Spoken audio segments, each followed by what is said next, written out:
Welcome to the first episode of this 7-part series on the history of the Great Kingdom of Buganda.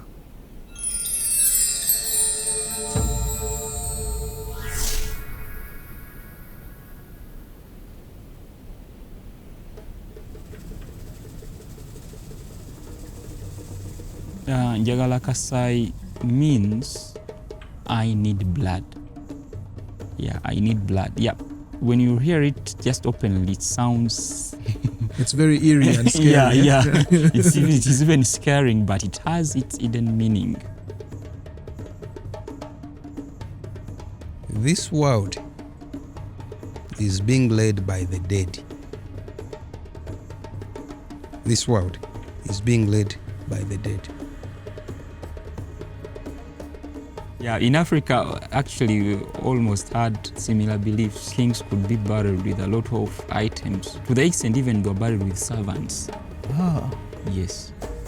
Now, when it comes to Buganda... People are buried alive? Yes, yeah. Actually, it was a pleasure to bury with the king.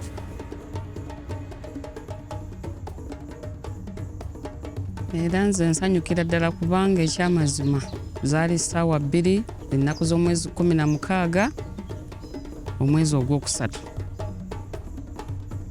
You're dealing with the living, you're dealing with the dead. In the process of rebuilding, I have had to deal with history. I've had to deal with the future. Engamba yi, ani ayo kizza ebisaaniiko ekiro kino okumpi n'ennyumba ne ntuukayo mu mazima nasanga ennyumba yeekutte. Depends on what we appreciate as our own. For this is Kasubi Tombs. It's your own, it's ours, it's Ugandan. Nenkuba enduulu naye abali munda nga tebawulira nennyingirira ddala ne mbagamba banaye mufulume. Ensonga lwaki bw'olaba ennyumba muzibwazaalampanga eyakwata omuliro mu 2010 bwe tubali tugizizaawo nga bwe yali.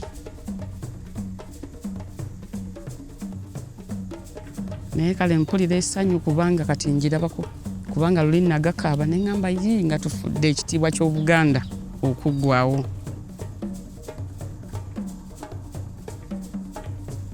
Mu lubiri tebavugiramu ggaali, temukookolimirwamu nkoko empanga kuba Sseggwanga ali atya, ali omu ye kabaka. Missionaries came preaching Jesus Christ as the king. Yeah. And we had kings here. We could say, Our Father who art in heaven, hallowed be thy name, let your kingdom come. We had kingdoms here. Our ancestors cannot be satanic, no. They once lived like us. If you say they are satanic, then when you also die, you will become satanic.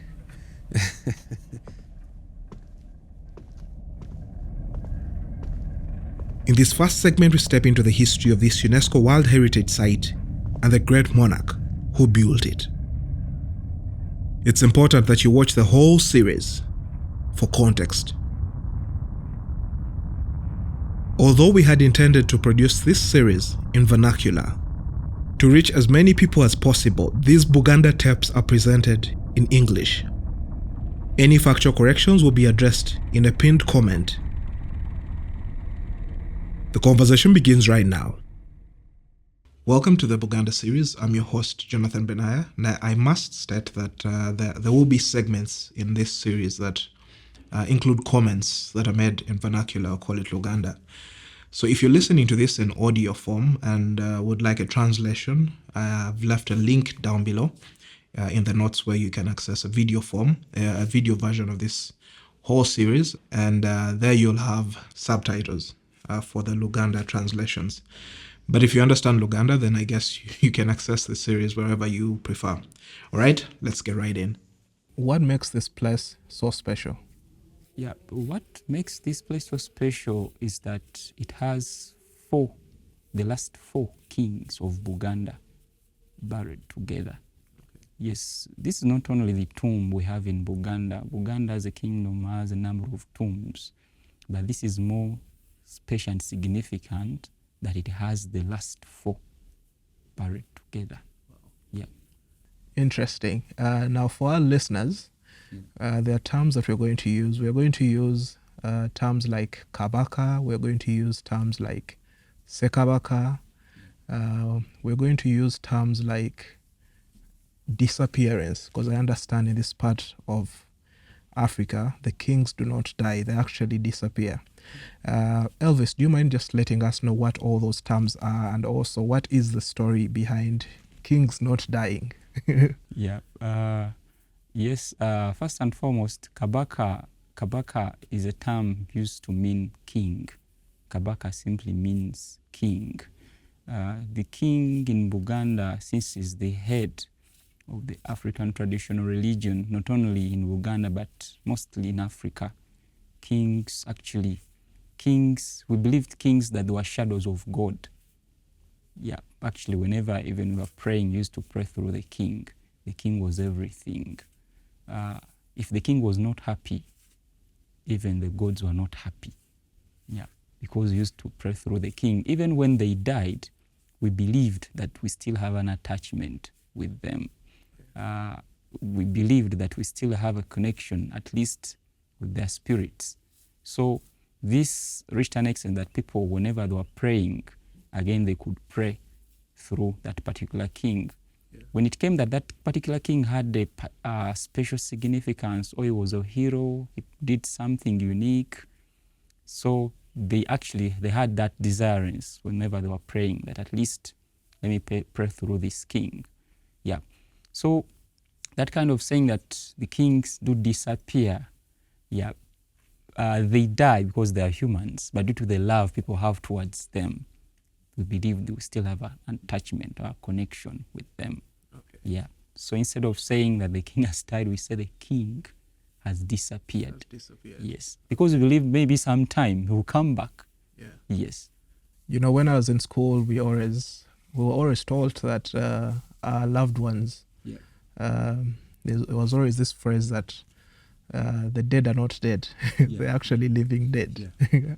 I get the sense it's quite, it probably stems from something like that. Yeah. As I was walking in, I saw a name called Muzibu Azala Mpanga. What does that mean? Yeah, in Buganda it was a culture. Whenever the king built his palace, he could give it a name. These names, most times they had a significant meaning. Some meanings were quite hidden. Others were brief, like somebody could easily know the meaning just like that. So Mutesa I named his house Muzibu Azala Mpanga. In Buganda, people exalt the king. When I say exalting, it's a sign of showing him love, comparing him to anything in the world which seems to be big, everything which seems to be like powerful. You find somebody calling the king the lion. You find somebody calling king the leopard. But it doesn't mean that he's really a leopard, but he's comparing the strength of that leopard to the king. Yeah. So Muzibu is also among the names of the king. Now the verb azala is giving birth. Mpanga is a name given to a male cock. So Mpanga is also among the names which are used to exalt the king. Okay. So simply, Muzibu Azala Mpanga means kings give birth to kings. Okay. Yeah. Interesting. When I visited the Wamala tombs, I was told the main, if I could call it the palace, where I think, was it Sekabaka Suna? Yeah, that is Suna's place. They told me the building is called Batanda. Is it Batanda Vezala? Something like that. What interpretation would someone get from that particular name? Yeah, Batanda Vezala, it is not so much far from Muzibu Azala Mpanga. That's what I can say. This was the official place for, it was the official palace for Kabaka Suna. Now it is his tomb. Yeah, Batanda Vezala also has that hidden meaning. which shows a unique significance to how kings also give birth to kings. Yeah. Okay. Fascinating. Now, as I've probably asked earlier, this place used to be a palace, and when just sitting here, for me is, if I could call it, very sentimental. It feels like we've gone back so many years, and we are sitting in quite sacred ground and quite royal ground. How does it then transition into a burial place, or the royal tombs as we call them today? Yeah, in Buganda Kingdom, it was a culture that the king, that very place which he identified as his palace, because it was a mandate. Whenever the king came on the throne, he could look for a very special place. Most times there were hills to establish their capitals. It became the capital for the kingdom. Today when somebody says, I'm going to the city, what comes to people's mind is Kampala when you are here. But long time ago, whenever somebody says, I'm going to the city, they always meant the king's palace. Okay. It was the CBD of that time. Okay. Was it also called Chibuga? Yes, yeah, Chibuga. Yeah, so it was the center of trade, or as the palace. Whenever the traders came, they always reached direct at the palace. Yeah. So when that king died, as a sign of like marking the end of his regime, they intentionally buried him in his palace. This was done intentionally. When the next king came into power, he couldn't use that very place as his palace. He would be forced to look for another place to establish his own capital. Now Kasubi, it became a tomb after officially burying Kabaka Mutesa I inside his very palace. Okay. That's when it transformed. Yeah. Okay. And which year was that? He was officially buried here in 1884. Oh, yeah. He only had 2 years here. Yes, oh, that's unfortunate. Yeah, 2 years. Yeah. Yeah, it's very unfortunate. Let's just learn or get to know a bit about this ancient kingdom called Buganda. Yeah. I understand it's the largest monarchy in Uganda. Yes. How old is it? Buganda Kingdom, when you read through the books, it traces its origin almost 800 years back. Yeah, yeah. I kind of feel it should be older. Like when I read about Buganda, it seems, I'm always fascinated anyway, and it seems to be a lot older than 800 years. 800 years, yes, yeah. When you read some books, they'll say it is 800. Others say more than 800. Okay. Maybe the history of writing and reading, that's how they try to trace it. Okay. How does Buganda come about? How does this become a kingdom? Yeah, when you try to read the history of the Interlacustrine region, when I say the Interlacustrine region, I mean the areas of the Great Lakes and rivers. People who mostly lived in the Interlacustrine region were like farmers, most agriculture, the fertile soils they had, good climate. So when you go back, the first occupants were mainly called, their history is not also clear even when you try to tell it to the students and the scholars who come here. We have the Batembuzis, we have the Bachwezi. It is believed that Bachwezi were like the second occupants. Okay. Then we have the Luo Babito. We're on the waves how Buganda is now coming. We have the Luo Babito. After the Luos, we have the Bunyoro Chitara. And it is believed Bunyoro Chitara was also one of the most powerful empires we've ever had in the history. Now, the rise of Buganda comes after the collapse of such empires like Bunyoro Chitara. It is even believed that the founder of Buganda, Chintu, actually was called Kato Chintu, was a twin brother to the founder of Bunyoro Chitara. Oh, interesting. Yes. Interesting. And when you read this history of Bunyoro and Buganda, you find that we have things which you connect. That kind of overlap. Yeah, the naming, the characters, mostly the culture, they are quite similar. Okay. Take me back to the 1880s when Ssekibuule Mutesa I, the then reigning monarch, was here. Yeah. How big was this place in terms of land? I've read stories that it probably stretched all the way to Makerere University. Yes. How big was it? Yeah, kings, they had authority on everything, even when it came to land distribution. Yeah, kings could monitor that, not like today, but Kasubi as an area, it could cover up many hills. Yes, as we've said, Makerere side could stretch up to the hills of Namirembe. It could stretch up to there is a hill this side, I've forgotten the name, but it was quite a very, very large empire. And most cases, whenever the servants of the kings pleased him, then this is how he could distribute this land to them. Okay. That you're going to have part of this. You're going to use this side, given you this as a gift, as a prize. Okay. Yeah, you've given me this. Maybe you've won a battle, you've been in a war. That's how land maybe came in. You find people owning now different hills like today. Yep. So how big is this Kasubi Royal Tombs at the moment? At the moment, Kasubi stretches up to 64 acres. Wow, that's still huge, eh? Yeah, of land. Yeah. Interesting. Let's just stay in that period, the 1880s. Yeah. I'm just trying to imagine, how was that day like when this particular palace was completed and Ssekabaka Mutesa was now ready to enter it? I imagine it must have been a huge celebration. What could that day have been like? I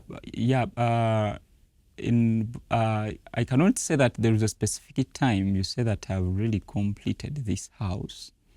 Since most of them are vegetal materials, after a given interval, there is some kind of restoration.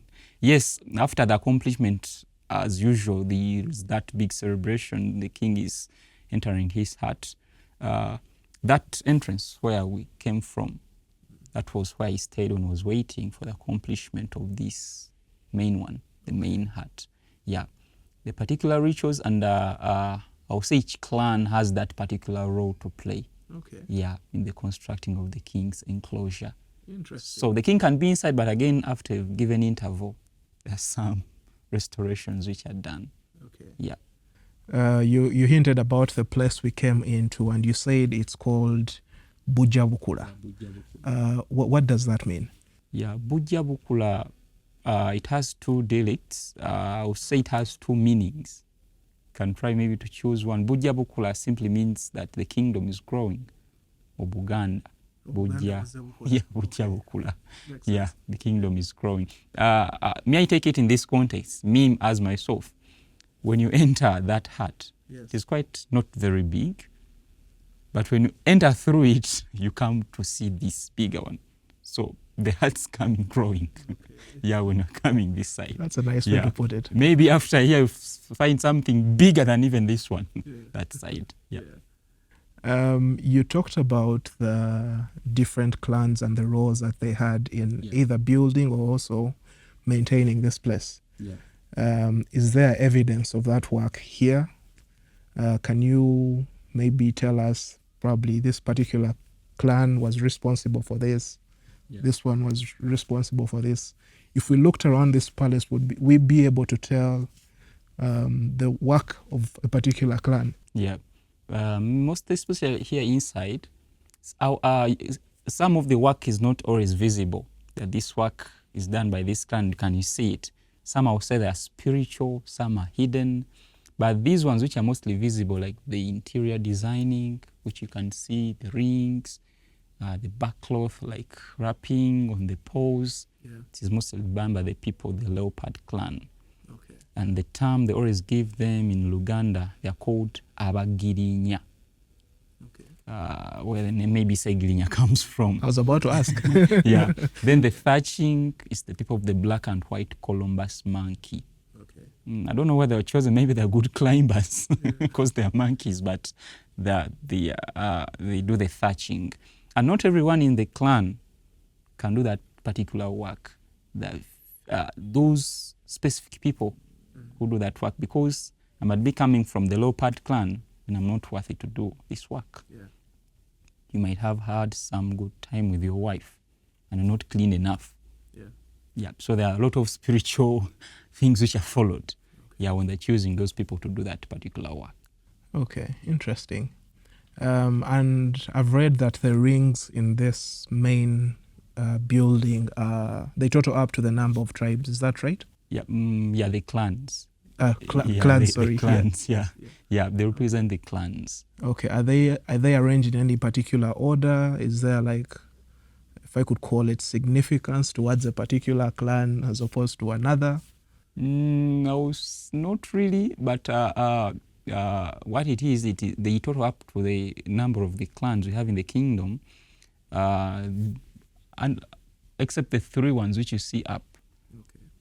Those 3 ones are actually the original ones. I would say they had been made by himself, but when the house caught fire, they went spoiled. The center one, it is actually made at the exact size of the head of the king. Oh. Yes, when you look at it. Interesting. Yeah. That's very fascinating. So it represents the king himself. The next one, when you look at them, they're quite unique from these ones. The next one, the princes, and the third one for the princesses. Wow. Yeah. I'm so fascinated. This is indeed incredible architecture, but I'd also like to know, were there any previous kings that probably had architecture of this magnitude, or was the work that Sekabaka Mutesa I did it amaze people in this part of the world, or were there kings that had preceded him that probably also had equally magnificent palaces? A number of kings had magnificent palaces, especially on the top of the hills. Like the last king who established a palace for himself, that was Mwanga. Today where we have the Kabaka's palace in Mengo, there once a palace, actually of the same kind, like here where we are. Okay. It was the palace of King Mwanga. What amazes the visitors who come here is the African architecture. The kings exhibited high sense of skill and knowledge whenever it came to construction. So he saw something unique and they applied a lot of time and knowledge in it. So this was mostly portrayed in many kings' palaces, not only here. When you visit even Wamala tombs, you can try to see how these men try to weave in their hearts. Some visitors even ask, doesn't it leak? But it doesn't. Okay. Interesting. What were relations like with other kingdoms? Of course, you mentioned Bunyoro as a kingdom that probably has a connection with Buganda, but what about other kingdoms and chiefdoms in the region? What was the relationship between Buganda and them? I won't generally say that the relationship between Buganda and the neighboring kingdoms was always good, because Buganda began as a very, very small kingdom. Actually, Buganda expanded on the expense of the neighbors through wars. Actually, when reading the ancient kings like Junju, these kings engaged themselves directly in the battles. They fought. Actually, Junju himself is the one who annexed Masaka today, which we call Budu, to Buganda. It was from Bunyoro and next it to Buganda. So, yes, the relationships, when it came to trade, that's how I say it was good, exchanging different items like backcloth, salt, and other various items. I can't help but ask this as well, because I come from, majority of the time my office is in the bush. Majority of the films that I make about conservation, and when I read, I understand that Ssekabaka Mutesa, I don't know if it was either the first or the second, he had a leopard. And the leopard is personally my favorite animal. Tell us about that particular leopard that he had in this palace. That leopard was like more of his pet. Like when you have a dog at home or a cat. It's quite a pet. For him it was his pet actually. this proved his strength and authority as a king. Actually, when reading the book called Through the Dark Continent, this book was written by Henry Morton Stanley. Yeah, Stanley saw the leopard himself. Stanley says in his words that I myself also got scared. How can somebody tame a leopard? Stanley said whenever the king could sit on his throne, this leopard could come and sit on his side down here. And he named it Mayanja. That was the name which he gave it. Now, when King Mutesa died in 1884, this leopard never lived for long. It also died. Then they tried to stuff it. Then it was placed inside here. Unfortunately, on the 10th tragedy, 16th March 2010, we lost it through the fire. That's unfortunate. And for our listeners, we will, I know Elvis is hinting about an event, a very sad event that happened in 2010. We will have a particular chat about that, so just stay with us. Elvis, I also would like to ask about what would, perhaps if we stayed in that same period of the 1880s, what would an average day look like for a king like Kabaka Mutesa I? Kabaka Mutesa I, who say most of his times, they couldn't, most of the, some of the kings, some went into the battles directly, but find that Mutesa I was not so much in the battles. He was more of a hospitable king. Welcoming king, would usher in here visitors from different societies. I would say he was a man who thought some steps far, like creating good connections with other people, especially a person whom he looked at and at least I can get something through this person. Ushering in here many of the visitors and taking them through what exactly happened here in his palace. Was the interior of the palace segmented in any way, or was it just one big room? Did he have like a bedroom, or do you know? And if you read in the books of that time, yes, he had his own bedroom and the sitting yard. Mostly his wives and the entertainers where they could sit and entertain him through drumming and dancing. Maybe when he felt like now I want to take a nap or to sleep, that's when he could march to his bedroom. Okay. I actually must commend you as people of this ancient kingdom of Buganda for really conserving this place. I already said earlier on that I'm fascinated. I got emotional when I arrived here. It's a place that really gets you sentimental. But I'd like to know if Kabaka Mutesa I walked into this particular palace today, would he recognize it, or have there been some changes? Actually, that's a very big question. Today when he comes in, I would say a lot of things have changed. And that tragic incident which we had on 16th March 2010 changed a lot of things. Also when he comes in, yes, his house is there, but a lot of things actually that have changed. His peers, he had his peers here, especially when his subjects went for the battles, his men, and they defeated. Maybe he was one of the most powerful figure outside there. They could bring that specific spear here to the king and hand it over to him, and he could keep it inside here. Yes, we try to save some items actually in the fire. But things cannot come back the same way how the house was. It's sad that is going to be part of the history of this place for so many years to come. I also read that Sekabaka Suna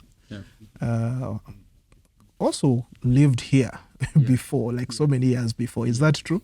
This was like his point. Actually, the house which he was always used that was Bujja Kukula.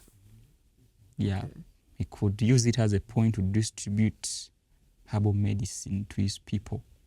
Yeah, this herbal medicine could help people to cure different diseases, cough, malaria, that strong kind of fever, and even expectant mothers. Yeah, we could wrap them in the banana leaves. The banana leaf in Luganda is called Olulagala. Yeah, many they are in Dagala. Okay. So they were dropped around here. Maybe that when you read that, they say the name Navulagala came from the banana leaves, which I was are about to ask. frequently thrown here. Yeah. Then where does the name Kasubi come from? Then Kasubi was a village. Mutesa calls it home, where he grew up from. Actually, today when you go in Chagwe, that is, today they call it Mukono side, Mukono district. Today is known as Mukono, but in Buganda counties is Chagwe. Yeah, that side of Chagwe there is a village called Kasubi. Yeah, Mutesa was his favorite village, where he spent his time as a young man. Yeah, so when he came to Navulagala, then he tried to change the name, like to brand this place also Kasubi in the memory of his beloved village where he grew up from. Okay, so that's how this place becomes to be called Kasubi. Now they combine them, Kasubi, Navulagala. Kasubi, Navulagala. Yeah. Okay. Yeah. Interesting. I also realized that Buganda as a kingdom has a number of their key, if I could call them, buildings, monuments, but particularly palaces seem to be on top of hills. What was the idea behind that? Why did you always build on top of the hills? I know for some kingdoms around the African continent, palaces are usually hidden because there's always that threat of being attacked. So getting to the palace might take a bit of meandering. Why was it slightly different for the case of Buganda kingdom? Yeah, these kings in Buganda, they're always yearning for the strategic location. And again, building these palaces on the top of the hill to help in the security purposes. When you build your house on top of the hill, it is more easier for you to watch all the neighboring people. In case when they're coming to attack you, easily be like told, or you easily come to aware that maybe I'm going in battle now, than when you are not on the top of the hill. Leave alone today the developments, the modernity which we have. You can stand on one hill and cannot access another one due to the buildings and so forth. But imagine anciently, we never had the buildings. All the land was free. When you stood on Kasubi here, you could view what was there in Namirembe. You could view what was in that side of Rubaga. You could view every and each neighboring place. So in case of any attack, actually it was mainly for security importances. Yeah. Okay. You know, when I listen to how you describe places like this and how, of course, you mentioned earlier that the palace was structured in a way that the Chibuga as we know it today was structured in a place that it started from the palace and spread outwards. That is how it was built. And there's always been this conception, I really don't want to call it a misconception, but there's always been this state that the city as we know it was a work of modern architecture that came miles and miles away from Europe. But the more I study ancient civilizations like Buganda, I realize that when foreigners got here, they actually were fascinated by how organized this part of the world was. I'm using the example of the Chibuga as one thing. The fact that you had, like maybe if I could call it the center of the government as a palace, and then around it you had the chiefs living around, and then it continued to spread outwards. What does that make you feel as a Muganda, and also as someone from, if I could call it the clan of the princes, if I could, I don't know if that is the direct translation in English. Does that give you any sense of pride when you learn that when the foreigners got here, they were fascinated by how organized this part of the world was? Yeah, actually, I myself am also very proud, to be part of like the Kingdom of Buganda, not only the king but the mighty kingdom in the east and central of Africa. The best picture of Buganda, which I myself came fascinated with, was through Henry Merton Stanley. Yeah, when Stanley approached Mutesa I, in his words, Stanley says, when my eyes looked at Mutesa, Mutesa smiled as if he knew me a long time. He welcomed me. He described Mutesa from the shoe up to what he was, the garment which was putting on up. Yeah. Why am I saying all this? Buganda had a unique picture to the people who always came here. These Europeans had a negative attitude towards Africa, a dark continent, a place where there was so much hostile tribes, a lot of things. But when they arrived to Buganda, Buganda gave a very, very opposite thing to them. He welcomed them. So I myself, I'm really actually proud of that being part of the kingdom of Buganda. Yeah. Fantastic. Now, as we head towards the end of this first segment, I would like to know, I read that kings of the past were buried in the palaces that they built. Yeah. Why then does this particular palace become the final resting place for four great kings of Buganda? Yeah, that's actually a good question. It was a palace of King Mutesa I. Then afterwards, he was buried inside his palace. That's when it was turned to be a tomb. Then the second king to be placed here was called King Mwanga. Now, Mwanga had his capital in Mengo. And it is important to tell you that they had already made his son as a king when he was in exile. So after his death, they couldn't bring his body and bury him in the place where his son is now living as a king. So it had to be brought on his fathers here. Now this also came applying to the next kings. By that time, Daudi Chwa was a king already when his father was in exile. So it was not easy to bring the body of the father and again bury it in the palace where his son lives.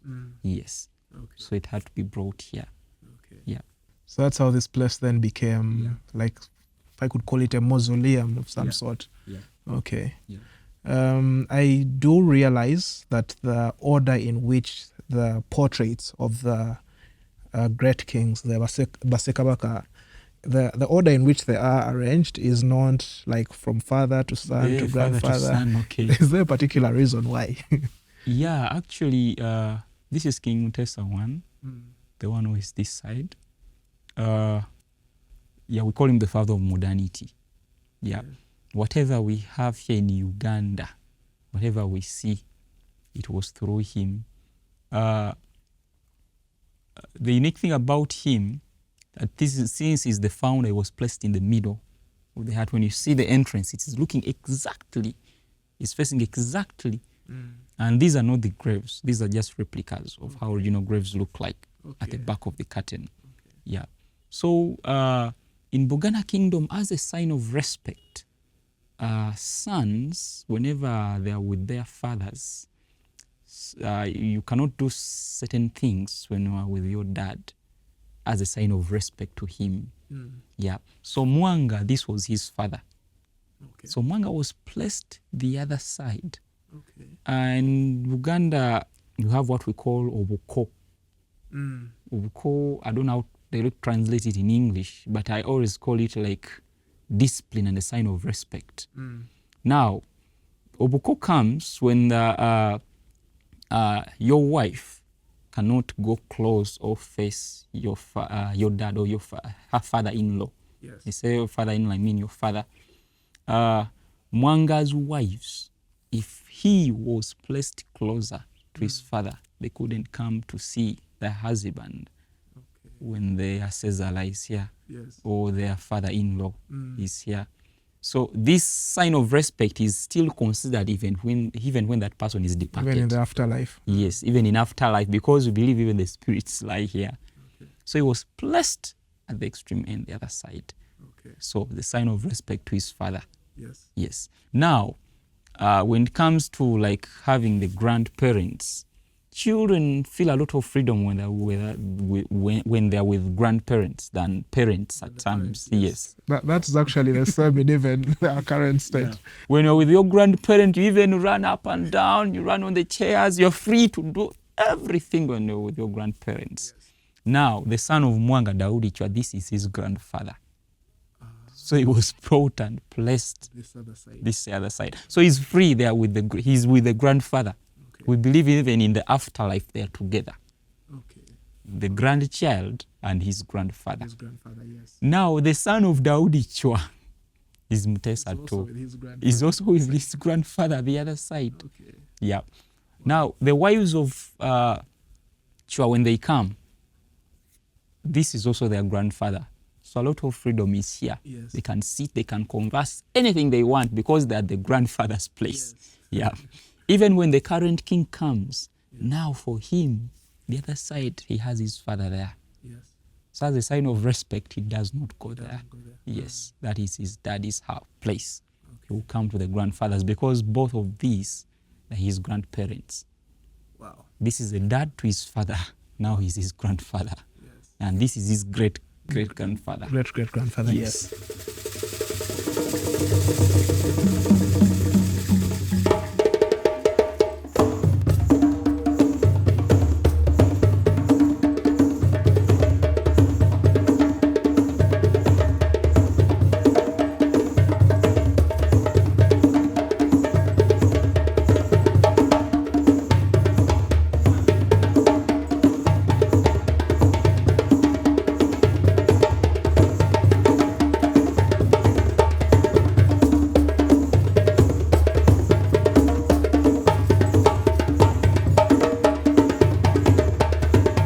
Coming up in our 7-part series on the history of the Great Kingdom of Buganda. Culture, African culture in particular, Buganda don't die. Buganda kept alive by fire, by a choto, keeps you alive. And if you look at the processes of last funeral rites, or Kwabi Olumbe, it's all about keeping that person alive. It's all about appeasing the ghost. It's all about the next generation coming in. So when you say that I spoke to, let's say, Ssekibuule Daudi Chwa, it's odd for somebody else. You know, you're dealing with the living, you're dealing with the dead. Because in the process of rebuilding, I have had to deal with history. I've had to deal with the future. I've had to deal with what the Baganda call Masengere. I've had to deal with the judges, the different elders. I've had to deal with mediums, the Congos, the carriers of the past Kabakas. Yeah. And in the process, you begin to realize that what you're sorting out, what you're dealing with is a life. It's like a cloud, it's in a cloud, and you keep going to the cloud and you bring out what you need.